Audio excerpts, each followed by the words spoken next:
G'day, this is Charlie and I'm coming to you today with your daily dose of business tech inspiration. Topic 264, we're going to be talking about website backups today. What is a backup?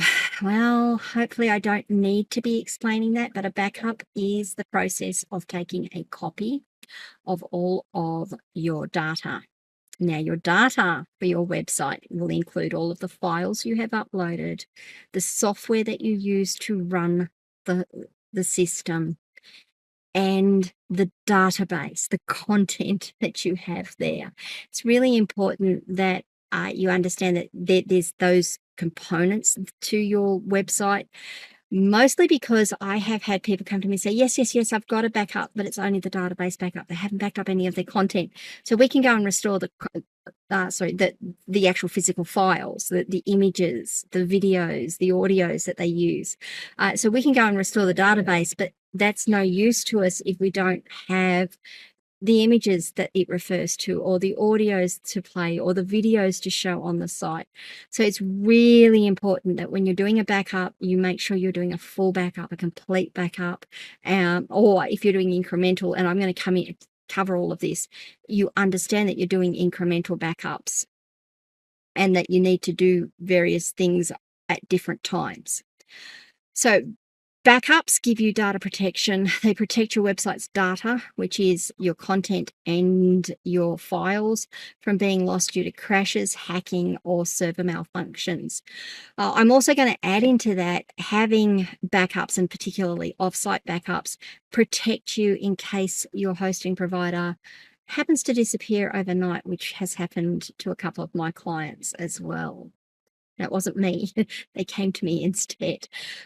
Quick recovery. In the event of data loss, a backup or a security breach, a backup will allow you to quickly restore your website to a previous state with minimal downtimes.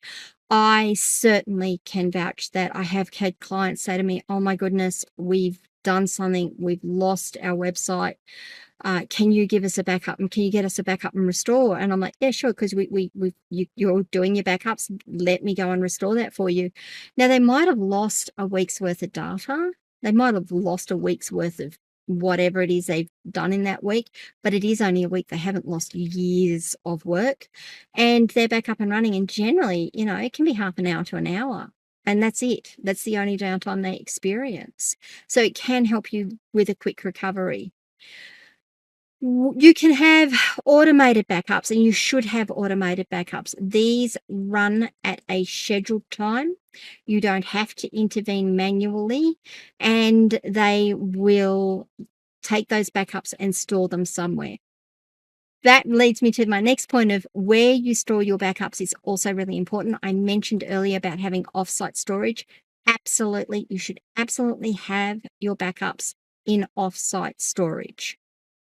Make sure that when you run your automated process, you have a destination set. And I'm using that term because that's normally what's used when you're setting up plugins in WordPress or backup plugins in WordPress. Where do you want to send these? What destination do you want to send these to? Destinations can be things like AWS and Amazon AWS, which is S3, their big storage engine. It could be another web server located with another provider that you send your files to. It could be a Dropbox folder. It could be a Google Drive folder. It could be a OneDrive folder.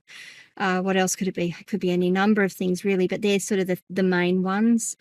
And by sending them to those locations, you are ensuring that you have access to your backups outside of being able to access your hosting provider. Really important stuff. I cannot stress this more highly. Do not leave your backups on your web server. Now, the other thing I want to add to that one, and I've been working with this with one of my clients who's got a lot of clients of their own, to do a backup and store it on your website will take space out of your hosting space allowance, your disk space allowance. Now, some hosting providers will provide you rather large quantities of disk space and say there's no problems, use as much as you like, until their policy changes or until they decide that you're using too much, and then they come back to you and say, no, you're using too much, we need to reduce your disk space, or you need to pay us more money. So it's really a good it's really a good practice that once you have a backup and it has been moved offsite, you delete it from your website. Uh, I I do that as standard. It does clear up my disk space. It keeps my sites really clean and neat, and I know where I can find my backups if I need them. In one of my earlier podcasts, I mentioned that it's not just enough to do your backups, you absolutely need to test them. Make sure that you do test your backups periodically by restoring them to ensure that they're functioning correctly and your data is fully recoverable. It doesn't happen so often, but every now and again you think, yeah, my backup process is running perfectly. It's not a problem, not a problem. And when you go to restore it, it's not. Something has corrupted and the backup file is not what you think it is.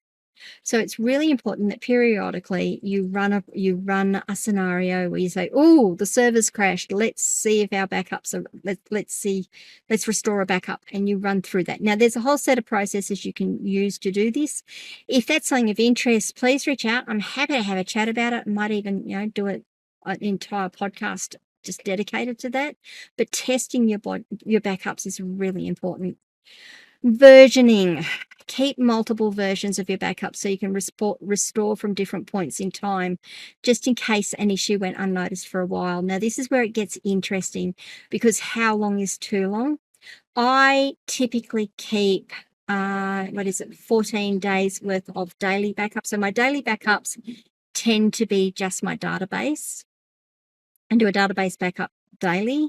I keep 14 versions of those, and once a week I do a full backup, which is the database, all of the files that go with it, the system that goes to run it. That's a full backup. It's much, much bigger, and I keep 2 versions of those. That's my general. Now that gives me 16 days that I can go back, or 14 days that I can go back and see whether we've got a problem somewhere. Like, where was the problem introduced? So that's why you would do versioning, and I highly agree that you keep multiple versions of backups, but don't keep too many because they will take up a lot of space and you will end up paying for that space.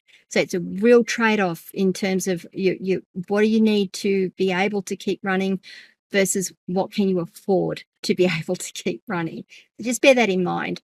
All right, look, backups are one of those things that you could go on for hours about and all the intricacies of it. The simple things that you need to remember is that you need to automate them.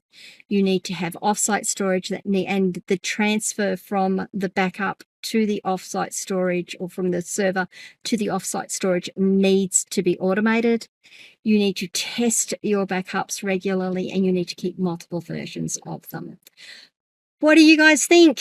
I would love to hear any nightmare stories you've had about backups, them working, not working, you didn't do them, and gee, you wish you had. What stories can you tell me? What questions do you have? How can we help you better as well?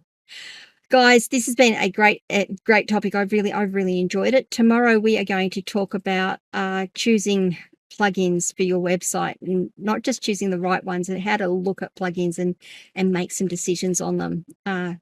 Interesting topic. Please, if you can, like this video, subscribe to the channel, ring the notification bell so that you find out when we drop more content. I will see you all tomorrow while we talk about the right plugins for your choosing the right plugins for your website. See you guys. Bye-bye.